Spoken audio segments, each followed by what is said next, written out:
HS2 is Britain's new high-speed railway connecting London to the West Midlands and beyond. It's a strategic investment in faster, more frequent and more reliable journeys, and part of the mission to modernise Britain's railways, ending decades of delays, cancellations and overcrowding. Hi, I'm James, Head of Delivery at HS2 Limited. Today I'm here at Victoria Road crossover box. On our last update we marked the completion of the western stretch of the Northolt Tunnel. Now we're moving east and taking you underground to the eastern section of the tunnel, which is now being completed. Hi, I'm Ian, Tunnel Manager for SCS JV, and we're in cross passage number 8 in the eastern section of Northolt Tunnel. Our 2 tunnel boring machines for the eastern section of the Northolt Tunnel, Emily and Anne, launched from the Victoria Road site in early 2024. They've each now completed 3.4 miles of twin-bore tunnelling beneath Ealing, arriving in the Green Park Way vent shaft. Each machine's name carries a special connection to the area. Emily is named after Emily Sophia Taylor, Ealing's first female mayor and a key figure in opening Perivale Maternity Hospital. Anne is named after Lady Anne Byron, an educational pioneer who founded England's first cooperative school, right here in Ealing. Their journey began at one of the most complex sites on the project, the Victoria Road crossover box. Just west of Old Oak Common, the Victoria Road crossover box is a huge underground chamber that allows HS2 trains to switch tracks as they enter or leave the station, like a motorway junction, but for high-speed rail.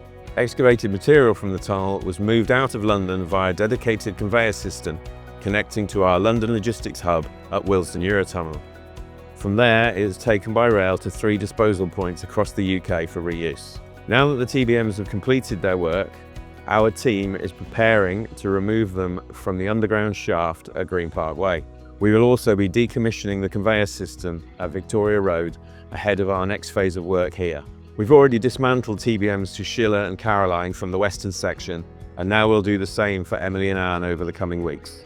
Once complete, we'll begin the next chapter transforming the Northolt Tunnel from a concrete tube to cutting-edge railway, ready for high-speed trains. That means beginning the fit-out, installing the track, rail systems and vital safety features across both tunnel sections.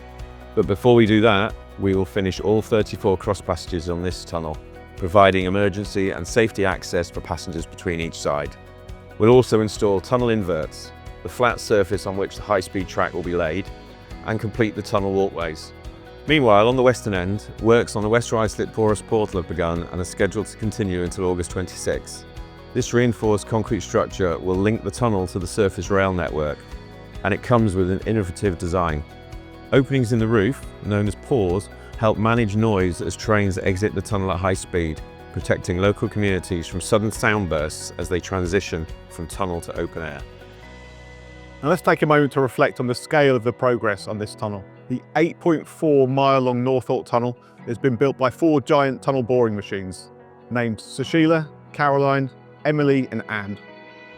Sushila was named after a Southall teacher and STEM leader called Sushila Harani, and Caroline named after astronomer Caroline Herschel. And they completed the western section of the tunnel earlier this year. Together, these 4 TBMs have excavated 2.1 million tonnes of London soil. They've installed nearly 94,000 tunnel segments. They've operated round the clock with 240 team members aboard, supported by another 120 at the surface, and they've clocked up 4.7 million man-hours of work in the process. With HS2, we're not just building a railway, we're building the future of transport in Britain with a renewed purpose and direction. HS2 remains a vital part of the government's mission to rebuild Britain and boost growth. By improving connections, the railway will create a corridor of economic opportunity between London and the West Midlands. It will give people more freedom to choose where they live and work, and businesses more opportunities to trade and grow. In the construction programme, more than 80% of all tunnelling is now complete. Over 31,000 jobs are supported by the project, and more than 3,400 UK businesses are involved in delivery. In West London alone, the number of new homes, office space and leisure facilities planned has increased dramatically since we gained royal assent in 2017. This boom in construction activity is set to add £10 billion to the local economy over the next decade. These are ambitious schemes and due to create thousands of new jobs, community spaces and places to live, with projects of unprecedented scale already underway. So thank you for watching this update. We are powering ahead with the Northolt Tunnel.